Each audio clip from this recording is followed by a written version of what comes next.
So SKU and a barcode are unique to the product that you're selling. So if you have a blue medium t-shirt, you need to have a unique barcode and SKU for that product. It has to be unique to you, and it's an identifier. So when people don't understand SKUs and barcodes, it is a little worrisome. It needs to be explained. It needs to be explained for sure off the bat. Welcome to the Winning with Shopify podcast. This is the podcast to help you scale your Shopify store into a money-making machine. This episode is brought to you by Shipsalot. Shipsalot is an e-commerce fulfillment company based in the U.S. that works with a limited number of high-volume Shopify brands. If you own a Shopify store and ship more than 500 orders per month, contact us via info@shipsalot.com for a free fulfillment assessment, which includes Shopify fulfillment troubleshooting, evaluating postage spend, and other important fulfillment pain points. Now, over to your host, Nick Truman. Hi everybody, and welcome to another episode of the Winning with Shopify podcast. For anyone that's not tuned in before, my name's Nick. It's an absolute pleasure to have you on the show and tuning in today. And what an episode to tune in if it's your first one. One of my first messages coming up in a minute is to not listen to this one, but to listen to another one, which I'll come on to in a second. If you're tuning in, you've been tuning in for a while, welcome back. It's a pleasure to have you guys with us. Please make sure you check out our website, winningwithshopify.com. Send us in any questions you guys have got, any concerns, or anything you want to ask about this topic we're talking about at the moment of fulfillment and operations that we are covering in May. Today we've got some very special guests, not just one, not two, but three guests on the show, which we've only done this once before, so this could be a little bit mad, but we're going to give it a go anyway and see how we get on. My first two guests I want to introduce, and we're going to be talking to these guys in particular about fulfillment and getting things set up on your Shopify store. If you haven't checked out last week's episode, go and check that out first, but we've got returning back to the show, Max and Zach. So guys, welcome back to another week. Hey, thanks for having us back. We're excited. Good start. I knew you were going to reply like that, but that's all part of the fun. Yeah, if you haven't checked out last week, go and check out last week's episode with Max and Zach, asking these guys about fulfillment, right the way down to when they used to sleep and stay in a warehouse as part of their adventure and journey. So make sure you check that out. But a new guest joining us today is also one of the partners there at Shipsalot, is yourself, John. Welcome to the show. Thanks for having us, Nick.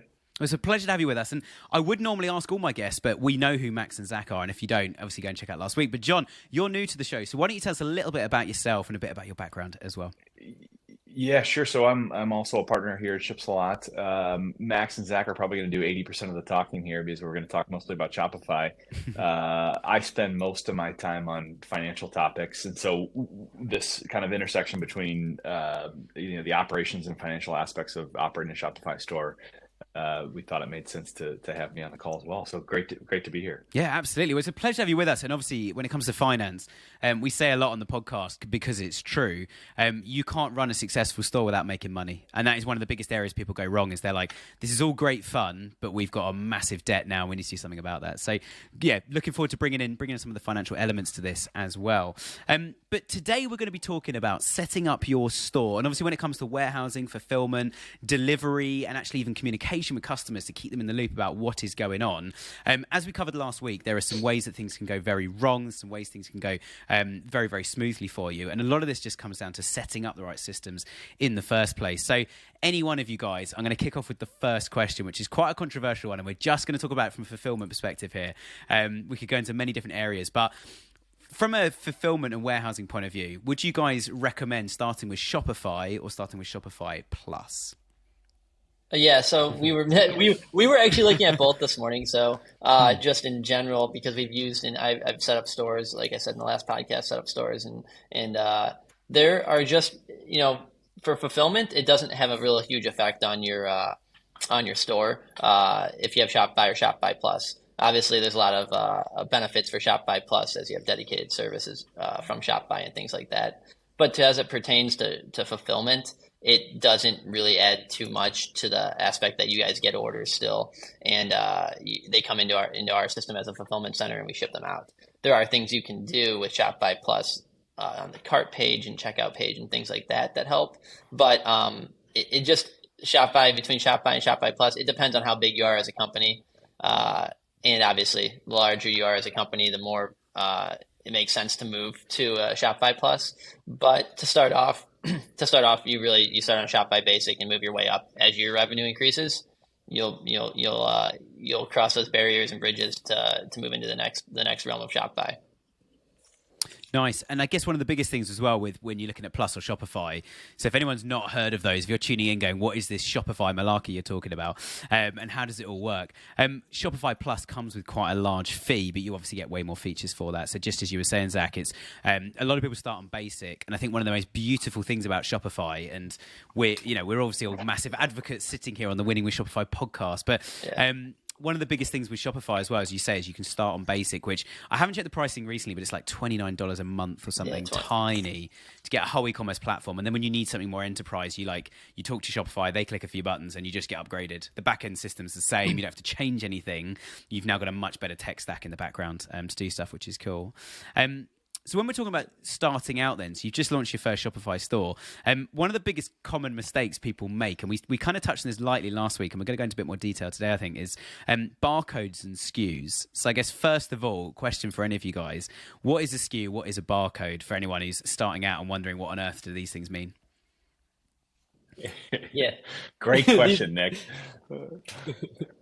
So important, so important. So SKU and a barcode are unique to the product that you're selling. So if you have a blue medium t-shirt, you need to have a unique barcode and SKU for that product. With most of the time a UPC code, and you can buy UPC codes so that they're unique, and that will make it so that when we're fulfilling, or when a fulfillment center is fulfilling orders, they know that this exact size, color is that product.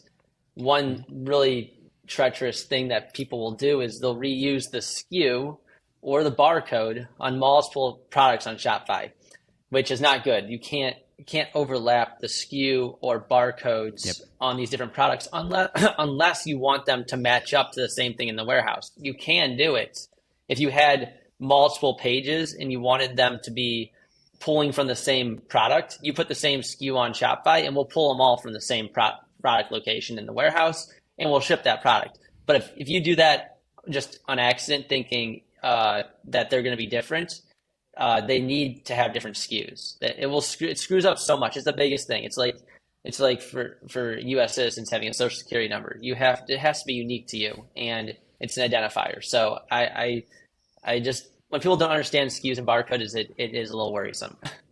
It needs to be explained. It needs to be explained for sure off the bat, because you can purchase the UPC codes, Max, like the identifier for the UPC. Code. You can use across your GS1 code. You can use across Amazon. You can use across any store. You can take it to a retail store, Walmart. But those are important. You don't just want to put 0011555 and think it's going to be unique.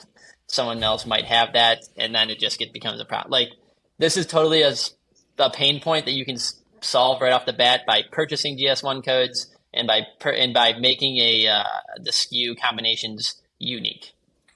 Yeah, absolutely. And Zach, sorry, go on, John. Zach, to add a little humor.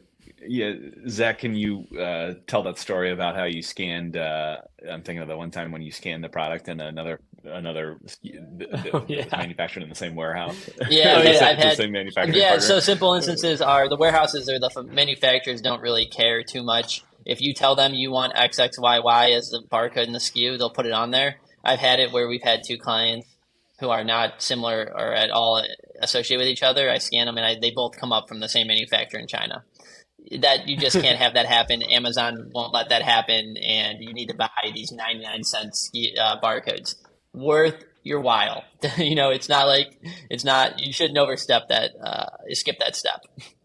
Yeah, absolutely. And I was about to ask how much they cost as well. Like, is this going to add a massive overhead to a business? It's so cheap. 99 cents per, and then at least you've got a unique identifier, don't you? And you mentioned Amazon as well. I mean, I work a lot on Google Shopping. If you don't have they're called GTINs, and I always forget what the T stands for. It's Global Something Identifying Number, isn't it? Yeah, GTIN. Yeah. So the GTIN, if you don't have them on a product, Google just won't show it. Free shopping, Google Ads, the whole thing gets disapproved. So you either need that or you need an MPM, which is a manufacturer's part number.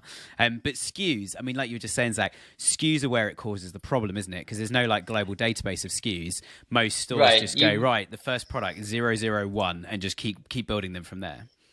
Yeah, it really just people do a really good job of making nice not complex, but schemes that work, like T-shirt XL13 or whatever, like some sort of scheme that they could put in Excel and just use it forever. It helps, at least keeping track of it. You accidentally forget it and you would use it again, and you're in trouble.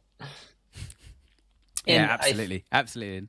I would say the other side of it is that when I ask someone to identify a product for me, they might read off the entire title or name they have on their Shopify outward facing, and I go, that's nothing to me. Like, that doesn't mean anything. All I'm asking for is the SKU. So it makes things much easier when you're talking to the fulfillment center than to read off blue T-shirt, whatever your headline is. Like, that doesn't mean anything to anyone at a fulfillment center. We just want to know the SKU because it takes us right to that product. It's super easy. Yeah.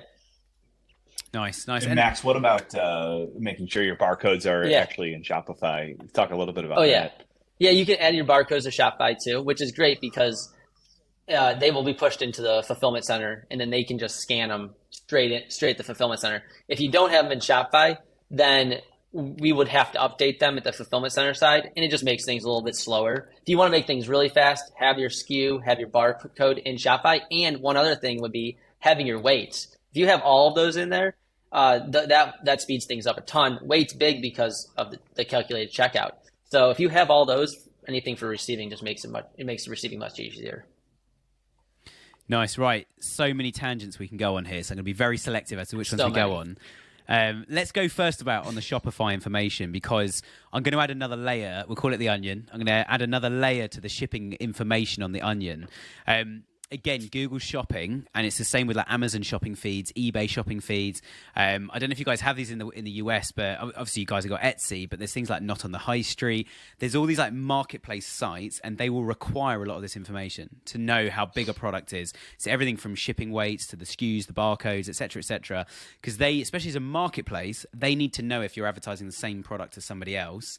And if you are, it's fine. They just need to then, a lot of them will then want to show a comparison. Why buy from you versus the others? It could be delivery cost, it could be warranty, it could be insurance, it could be the price of the item, or etc. But it's music to my ears to hear you guys talking about it, saying please put all these attributes into Shopify. I guess the flip side of this as well, from a marketing point of view, where I think fulfillment and warehouse and marketing all really start to combine, is these are all important for customers as well, aren't they? You put this information in here, you could display it on the product, on the store, and you've probably increased the chance of a customer buying something and not phoning customer service to ask a question: how heavy is this thing, how big is it, etc. Definitely. Yeah, for sure. Providing information helps a lot for everybody: customer, client, fulfillment center, everybody. It takes out the guesswork. That's the biggest thing. Takes out the guesswork. If your manufacturer knows how much it weighs and they know the size, there's no reason not to get that information from them. And you gave them the barcode, so it should all be put into Shopify before it lands in the States or in your country to put into your fulfillment center. And that flows all the way to customer service for sure. Yeah, definitely. And equally, if somebody asks a question to customer service, they need the information to hand to answer it. And what you don't want is customer service running around the warehouse asking people questions like, can you find this product and check this for us? If it's all in Shopify, they can just check in Shopify, answer the question quickly, or moving forward in where things are going now, some AI chatbot can see that information and actually answer that question for you, which now means the customer gets their answer immediately, even quicker than a human writing a message, and you don't need to provide the human to write that message as well. For sure. But also for you guys as well, you mentioned calculated shipping at the checkout. Obviously in the UK, we don't tend to have this. We have quite a flat rate, but then we're a tiny little island. But across the US and certainly across Europe and other big geographical locations, calculated shipping is quite a big thing. So how important is it to get all your systems almost sort of teed up and lined up to calculate shipping in the same way? How important is that for you guys? Yeah, it comes back down to putting the weight, the size, dimensions. Shopify has a couple of different ways to do the calculated shipping. They use a box size, and then they use the weight of the product. So you'll have a one box size for the calculated part of it, and then the weight will be the combination of all the products in your store. So using an average box size is going to be your go-to there, and then the added up weight will be part of the calculated shipping. They don't have, and I'm sure they will, I'm sure they will, but they'll have some sort of dimensional AI something that'll make the box the right size, but it's pretty complex. It works to have the average box size in your Shopify. Yeah, and the reason why it's important on that side is because it's just as important for when we are shipping it out of the warehouse that it is accurate to what Shopify says. If you're going to charge $10 calculated and you're going to use X box, we want to mimic that. We're going to use X box and it's gonna charge correctly so that your postage is, going to be what you charge to the customer. We don't want it to be a small box, small weight, and then we send it out, and the cost that we send back to our client is higher because the calculation is wrong. So getting everything calculated on Shopify helps out on the fulfillment side because that all that information is calculated ahead of the time. You already know you're going to set that aside. That's what it's going to cost for the fulfillment center, and then it just makes things it makes things easier. Some people will want to sidestep the calculated rates, but I don't. I think that you lose over time because you don't know from our warehouse going to Alaska. If you don't calculate that, you're gonna lose money on that. It's too far away, and if the client Yep. can't, if the client can't afford to spend that postage, then they really can't get it. You're not gonna. It's not a loss leader to send this to Alaska because if you can't sell it there you can't sell it there at a loss. So I mean, calculate the rate and get it right. Absolutely. And John, I want to bring you into play here as well because we're talking about finance. How easy is it for a Shopify store owner to make an enormous loss? I mean, as Max has just outlined, I think quite rightly so as well. It's obviously very easy to then start making a loss by the delivery just costing far too much. So, what are your thoughts from a financial perspective when it comes to Shopify stores in terms of, as you say, Max, that kind of blanket, like let's just charge X amount per order, or let's say it's free and include it in the price of product, versus the calculated shipping model? Like, what are your thoughts on how you can manage that? Yeah, I think it's as simple as just having a monthly discipline or a weekly discipline, whatever period of time. But you would just take order number, you would take revenue that you charge, postage revenue that you charge your end customer, the actual postage cost from your third party fulfillment company or the carrier, if you're doing it out of your own warehouse. And then you would just compare the two, and you could put a state or a country in there if you want to get real detailed and weights and what have you. But I think comparing what what you took in revenue with regards to postage and then what you paid out in true costs is the key thing to reconcile. And maybe you're going to lose money on every shipment, but and maybe it's on purpose, but just making sure that what you intended to happen did happen in reality. And I think very few people reconcile, revenue versus cost just from a postage perspective. And we started a whole business around it. And so we felt like there was this, big void. If you look at the Shopify kind of consulting partners out there, there's a lot in the marketing bucket.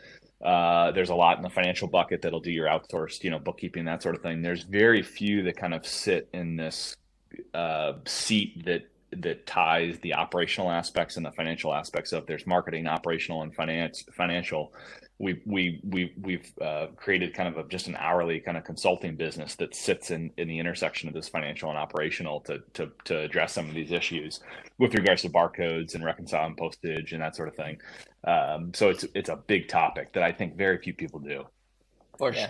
John's 100% correct. And one thing about calculated is that if the postage costs do change from the carriers, it automatically updates on your Shopify. So if you're keeping track of what John said, you're going to notice probably postage increases, but you're not going to lose out on that because they're already getting applied. But as long as you know what's going on, you really have a really good understanding of like what your customer is paying. Because you might not notice it when you're just looking at it because your customer can check out from anywhere. So it's definitely good information to have. And then I don't know if we want to move on to the next thing, but I was thinking if you want to build that postage into your product, you have to do a little bit more analyzing of it because it really just depends. People will ask us what's a threshold for free shipping, and I can't give a definite answer to that. I know a lot of people do like $99 and up free shipping, and I think we talked about this on the last podcast. But you really need to look at your postage and what it costs as the order value increases to find that threshold for making it free.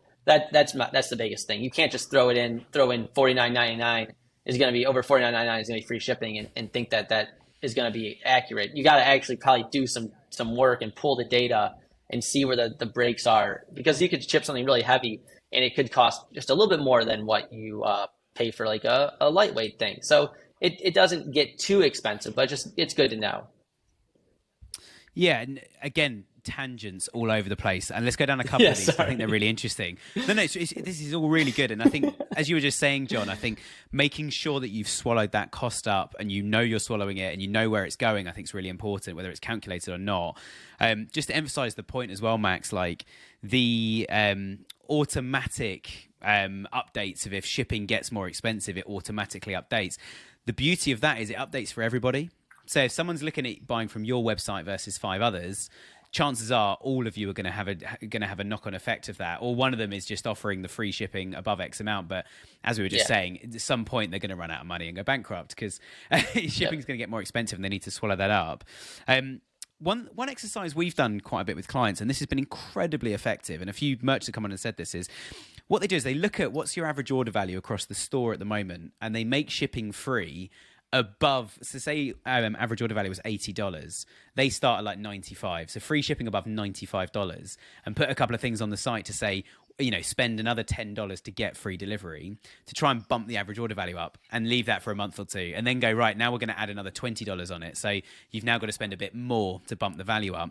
But as you guys say, the danger of that is, in the US, if someone's based really far away, if their shipping cost is flat somehow, either it's free or you swallow it up into the product cost, you could make a loss on all orders in that section of the country. And as you guys say, and not even know. And from a financial perspective, that is so dangerous, isn't it? You could literally go bankrupt very, very quickly, just purely getting a ton of orders in one day. You'd have to actually spot it, decline those orders or refund those orders and just not ship them. Yeah, you would have. Nick, I think the big... Well, everybody wants to talk. I think the big well, there's going to be you'll lose. You know, you're going to lose money on some orders, which I don't think that's not that big of a deal. It's kind of a rounding error. But the bigger, I think the bigger issue that we see are pretty low volume brands. So say they're shipping 1,000 orders a month total. And they have their store open to every country in the world. And so they're shipping, you know, large boxes to the Middle East. And it's just like, it doesn't make any sense. And so like, we've always been big proponents of, you know, the United States is a big place. The EU is a big place. You know, Australia is a big place. Like, let's exhaust, if you're in the United States, exhaust the United States, and then maybe move to the EU and the UK and the Australia, and like really attack it on kind of a continent by continent or country by country basis. Just because we see a lot of these kind of very small stores that just open it up to the world, and they're going to pay, you know, huge postage and lose their shirt on all these international orders because they're not charging appropriately. And even if you charge for them, it's not always 100% accurate. Like I was going to say, you could open it up and charge calculated, but that still is a risk. Like some people will be like, why is this not the same price? You know, it's a risk because there's a lot of things that go into shipping something internationally. Even when you calculate the price, it's not 100% accurate. It's not 100% perfect. So just focusing on these specific areas is probably better for short term, and then you can grow into the long term by going into these other international places. But exhaust what you have, like John's saying. Nice. And a really important point that's come up now, we were going to talk about this later. Let's talk about international, because you've mentioned about even calculating international shipping can be a nightmare. It's way more complicated for where I'm sitting right now in the UK. We've just had this thing called Brexit that you might have heard of, which has just been, a lot of us support it, but it's been a nightmare in terms of like logistics and the agreements that have happened, and no one quite understands what the rules are anymore. And even moving something, from the UK to France, and with, the channel between the two of us, the water there, it's not far. US to Canada is probably nowhere near as bad as you say of like US to the Middle East, and trying to move something quite a long distance. I guess the first question really is, what are some of the costs that you're going to entail if you start selling internationally? For anyone that's not doing it at the moment, what are some of the things that are going to come up that you've probably never heard of? I think the big initial decision is, do you want to ship what they call DDU or ship DDP? So do you want to ship duties delivered unpaid or duties delivered paid? And so that's kind of the initial fork in the road. And if you ship DDP, so you're paying duties and taxes, then it introduces almost a technology question at checkout where you're collecting the proper duties and taxes on a by country basis, and that's an estimate. And so you're going to ship something out the door to a country, and the order value, the characteristics of the order are going to trigger duties and taxes into whatever country. And you'll ship it. The customer will get the product. And then, 4 weeks later, you're going to get an invoice from DHL or FedEx or whoever the carrier was, with the actual duties and taxes that are due. So there's a time lag there. So I think that's the big decision point. Most of our clients, we've got kind of a mix, but a lot of the clients are still shipping DDU. Because they're below some of the de minimis values, and most of their shipments, aren't subject to some of the taxes in the countries they're shipping to. Yeah, and as you say, it's a risky business from a financial point of view because you get that bill and there is that delay. And I think equally, like something you've just touched on, just to make it clear for anyone that's listening, is duties and taxes are based on a few criteria, aren't they? It's the type of item you're sending, the size, the weight, and also the value of the item. And then also the country you're sending it to and from. Say like the US and UK have a different duty to US to France, or say there's all these different factors to take into account, which even if something could calculate them all in real time, turns up at the port and the guy who's working in import that day looks at it and goes, oh no, that's 7 kilograms, not 5. Yeah. And everything changes, and it's just cost you more. And when we work in marketing, when we look at the cost of Facebook advertising, Google advertising, to bring it back to real world, what you're trying to deal with, there's not huge margins for anyone to play with these days. So that margin can be gone very quickly. So it's really interesting actually just to hear your thoughts on that. But yes, sorry, Zach. Yeah. I was going to say, back to there saying exhaust what you know and what you can. It's if you're in Australia and you know Australia and you know that you can ship stuff in Australia, exhaust everyone in Australia, then work your way out. It really is something to be said for that. I know everyone wants to ship worldwide and they want it to be, but like you said, Brexit and these things make it complicated. And Bill may have came to work at customs and not having a good day, and he decided to charge your customs fee 50% more than it is. I've seen it happen. Like they can do what they want. Truly, there's no pushback there. The guy can literally go, well, it's 50%, 50% rate on this. Well, okay. I mean, you have no real pushback. It's really tough. So exhaust what you can in the country you're based in and work your way out and expand as you go. And then Nick, 2 additional points. I mean, it gets back to the barcodes and SKUs in Shopify. It's really important to have the HS codes on every SKU that you sell, and then have really descriptive descriptions. Yeah. If I can use those words, because somebody will just say T-shirt. Yeah. And that's not going to be sufficient. It's got to be like, okay, what exactly is, what's the makeup of the T-shirt? And then the other point is, you've got to have very significant volumes to place, product in these countries. And then you decide, okay, what country do you want to place it in? Is it Canada? Is it the EU? And so like establishing multi-warehouse is probably not a topic until you're pretty darn big. So. And that was going to be my next question, actually. Is a lot of people are going to be listening here going, okay, I want to sell to customers in Argentina. We use that as a good example. So Bill in customs is about to get very busy with a load of stuff going to Argentina. At what point do you go, okay, we're just going to open a warehouse now in another country and just send a ton of stuff in one go, cover the import, export, etc. duties in one big hit, and now we're fulfilling just from there? Is that a better solution? And therefore, obviously, it's a higher barrier. So do you guys think it's better to wait until you can afford to do a big jump? If you're in the US, open a warehouse in Canada, for example, and just do everything in one hit. Or you might tell me Canada's a bad example, but the concept sticks. Yeah. I think there's 2 things to go to it. Yeah, you definitely have to hit a huge volume, but also we have some clients that send stuff to other retailers in those countries that also distribute it there. So I think that's a good avenue, to be honest. Instead of saying I need a fulfillment center, I need to do this. There's already a retailer that might sell something similar to your stuff. Reach out to them, work with them on getting it into their country, and then they sell it through their avenue. I think I like that play a lot because you don't have to do a lot of the work, and they're basically you're wholesaling the purchase to them. They take it over. Now you don't have to worry about the actual sell, like trying to market and sell in that country. And then obviously if you really wanted to, on your very large company, you can go in and establish maybe with another fulfillment center in that country. But I think that's just that's a long play that takes a lot of effort, where you're like, well, why don't we just sell it to 5 million more people in America? Yeah. Exactly. You want to go through that? Every time I've talked about it, there's both ends of the spectrum. It's it's complex. That's all. Yeah.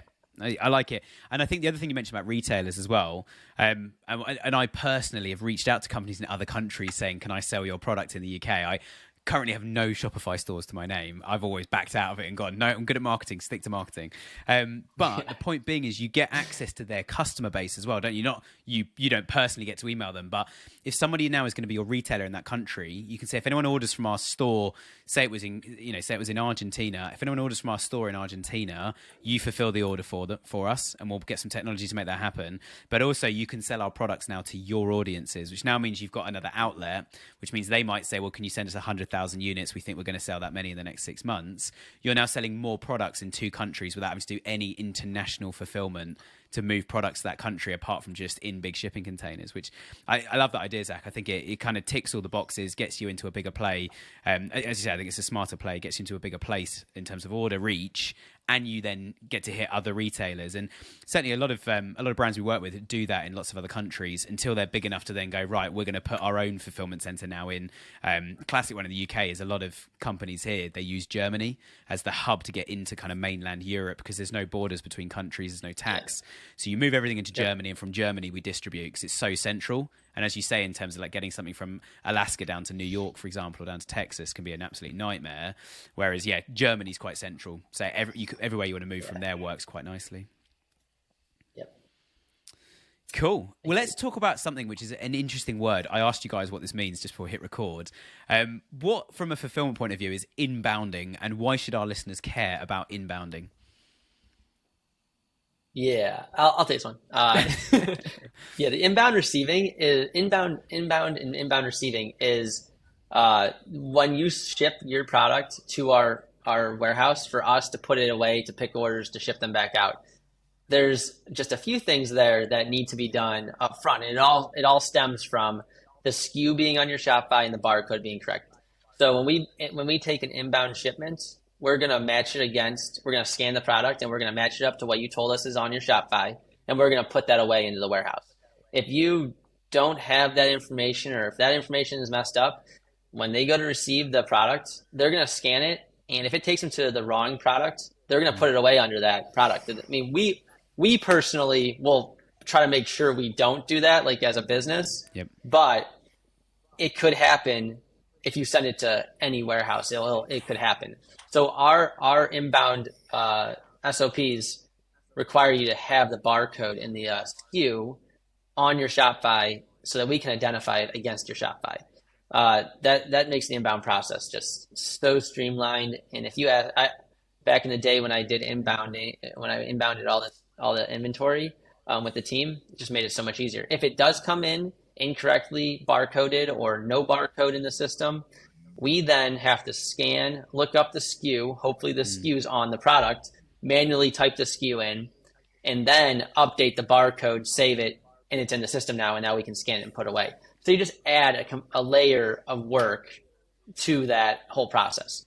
I mean, our best clients, the ones that have everything ready to go, boxes come in, the outside of the boxes have the SKU, the barcode, and the quantity on the outside of the boxes. We literally just take that full box, and if it's just one full box of one full SKU, and we just put it away. It takes no time.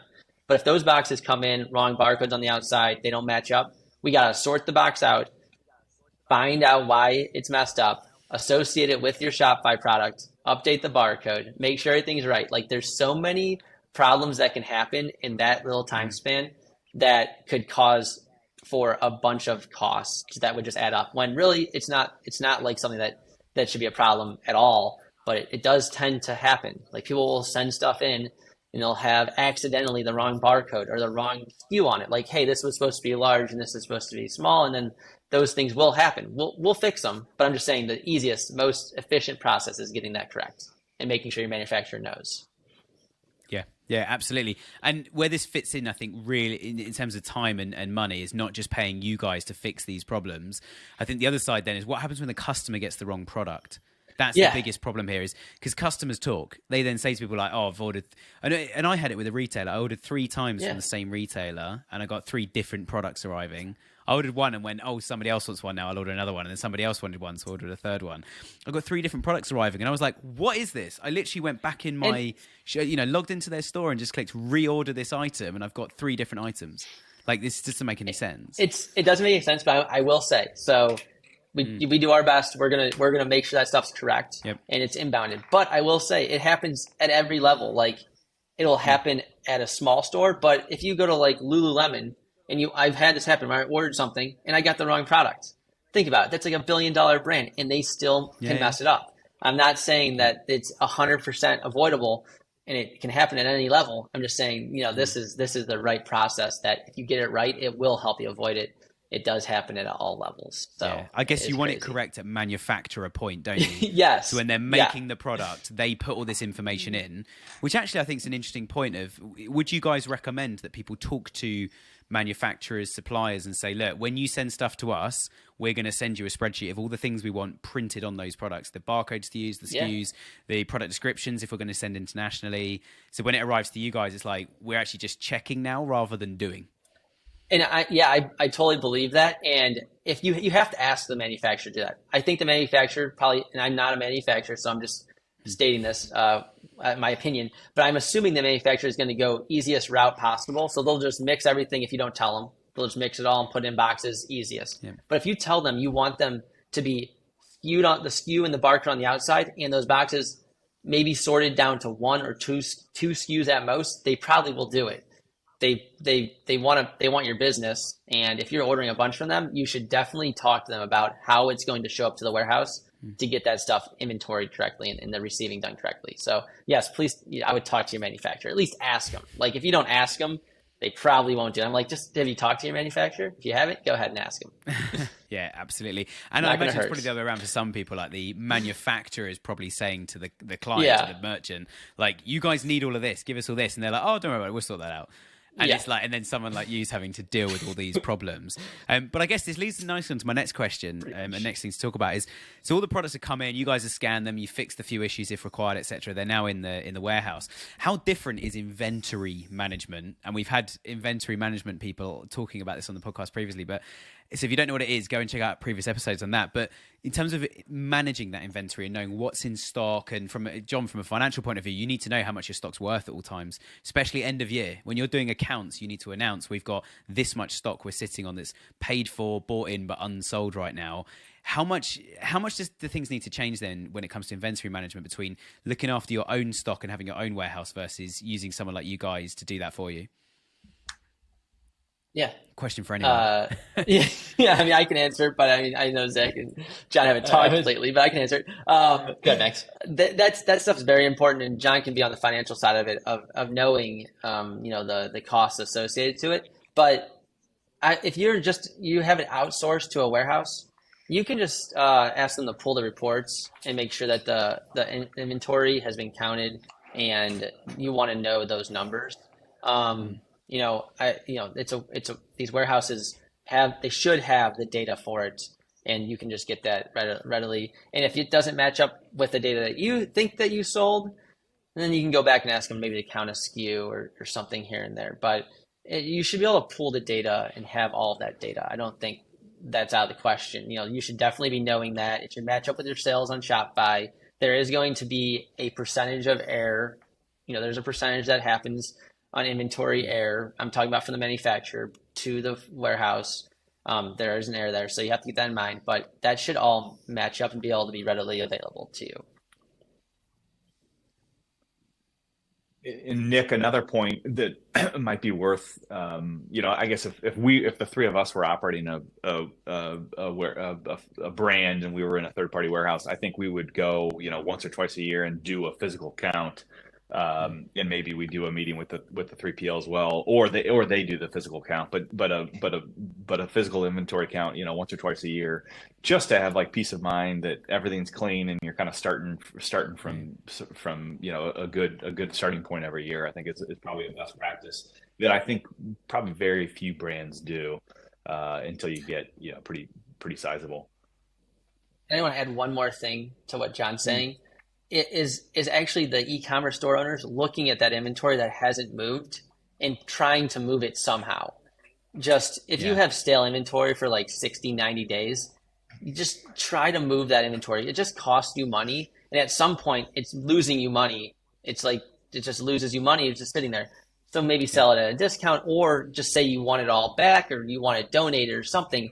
I'm not saying we don't want to just hold, we wouldn't just hold on to it. I just think on the e-commerce store side, you want to move it and you want to not pay storage fees over the long term.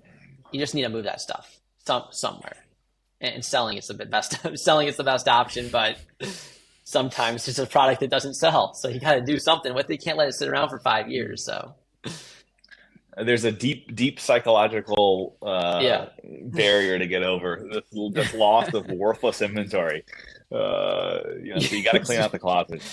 Yeah, it's exactly. definitely Sorry, apparent with apparel. Apparel as well is tough. Apparel is super tough. Yeah. You have every shirt in every size, and sometimes it doesn't move. And I just am impressed by things like Nike and Lululemon and a bunch of other companies that sell this stuff, sell product that is based on size. You have so much. Projections don't even, you can project everything in the world, but then 50,000 people order a 3XL.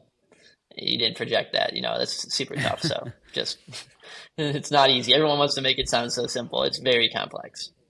Yeah, absolutely. Yeah. And I guess the only like foolproof way out of that is even more complicated, which is made to measure, that doesn't involve anything we're talking about today at all, because your inventory is just basically materials now. That's it, and you just need. I will say Nike. Yeah. I will say Nike is probably. I will say Nike's probably one step away from doing that, or at least have already done that, Yeah. especially with their shoes. You buy a custom shoe. I just bought a Nike, and you just pick out the material and the size, and it literally builds a shoe in a day, and it sends it to you. So I assume almost all their shoes are built in that way. Like I would. Why not? If you can do it, why not do it?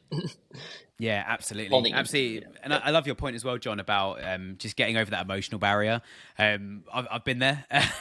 Saying to a guest earlier, Not used to fun. run a store, and I was like, "But this model's great." These sunglasses we were trying to sell. This one's so cool. I mean, look at it. And I remember my wife just saying to me, she's like, "Just get rid of it. Just throw it away. Get rid of it." You need somebody. You need somebody to say that to you, because you will tell yourself forever that it's not. No, it's going to sell. No. Someone It somewhere is will just- want it one day at this price. Like, I promise you that. But it's like, that's not today. And I guess kind of bringing this back around then to let's talk finally kind of about shipping options. We've spoken about international, which I think is cool, but when it comes to checkout, we spoke about this a little bit earlier, but I feel like there's a few things we didn't cover on this that'd be good to talk about. Is obviously some stores do offer like a flat rate of shipping. We mentioned the example of pumping the average order value up by saying if you spend X amount, you get this. How can you give for example, how can you give the customer on a Shopify store a bit more of a heads up than just shipping calculated at checkout? They get there, and I'll give an example of, I won't say the exact products because you can work out who they are, but there was an example of a company we worked with in the US that were based in Washington State, and they could only ship within Washington State because the product was so heavy, and shipping cost more than the product, which gave everybody a heart attack when they reached the cart. How can you preempt a bit more on a Shopify store to people to be like, shipping's calculated at checkout, but don't worry, or give them some sort of estimate, or how can you start to mitigate that kind of problem? Yeah, Gosh, Nick, I'd say back way up to when you form the company and be careful about the categories you're getting into. It's like, I mean, we're really only dealing with stuff that we say our grandmother could carry. So it's like apparel and supplements and electronics, and these are relatively small consumer goods. So there shouldn't be like sticker shock at checkout. There would be if you're doing massive, barbecue sets or, beds to sleep in or furniture or whatever. So I guess it's just, that's more of a category question, anyway. I think it kind of one comes thing back to what we were talking about last week. Like we were talking about on the other podcast or on the podcast previously, about just the setup and like the Kickstarter version of things where you forget about the shipping. And then you do it later and you're like, well, no one wants to pay this shipping for this product. That's great. But the shipping's, even if I have to afford it myself, isn't enough to cover the product. And, it comes back to like John's saying, it's really the setup part of it. And the economics of the whole business have to make sense. Yep. Yep. And So follow up. Nick, the closer you can get to contact lenses, the better off you're going to be as a business. It's like a couple ounces and a couple $100 in order value. That's like the dream e-commerce business. That is. So maybe a helpful kind of like decision tree for everybody to have in their mind is from 0 to 16 ounces or 454 grams or 1 pound.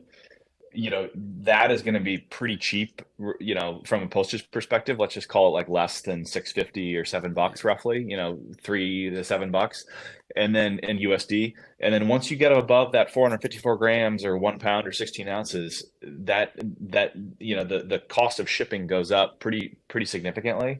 And so that's kind of a helpful kind of framework to have in your mind as you're thinking about categories to get into. It's like, okay, what is this going to look like from a postage perspective? Yep, over a pound, like John's saying, definitely has different. If everything was under a pound, I believe you could have a flat rate option for most places, and you would be good. Cool. You would be good if you had a high value product. Like that makes it really easy. But once you get over a pound, you have to calculate. You have to keep in mind that those different locations they're going to are going to cost more. And I was going to circle back to one other thing on Shopify. They actually now have like a processing time. Just to give your customer all the information possible. Let's say you have a processing time that takes like 3 days, and it takes 3 days. You can put it on there so that the customer doesn't get to check out with an option where it says overnight, but overnight from when it ships. Processing time could be 3 days, but overnight, it will be overnight. It just might not be right now. If I need something tomorrow and the processing time on Shopify says 3 days, well, I'm not going to get it tomorrow. So that's just to give your customer be very transparent with how the order options work. If they choose cheapest, they know they're going to get a slower option. If they choose expedited or overnight, they're going to hopefully get that experience they're paying for. So that's all. And I think just giving them all the options is a good idea. Yeah, absolutely.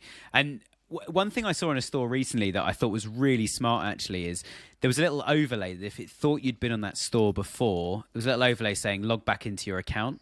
Or if it knew that somebody had been on the store, obviously if the cookie's still in the browser, they know they're on the account, so they know your delivery address. And don't just say like delivery estimate equals. Make sure, and eBay is a site that does this really, really well. And Amazon do this quite well as well now because they've got your addresses saved.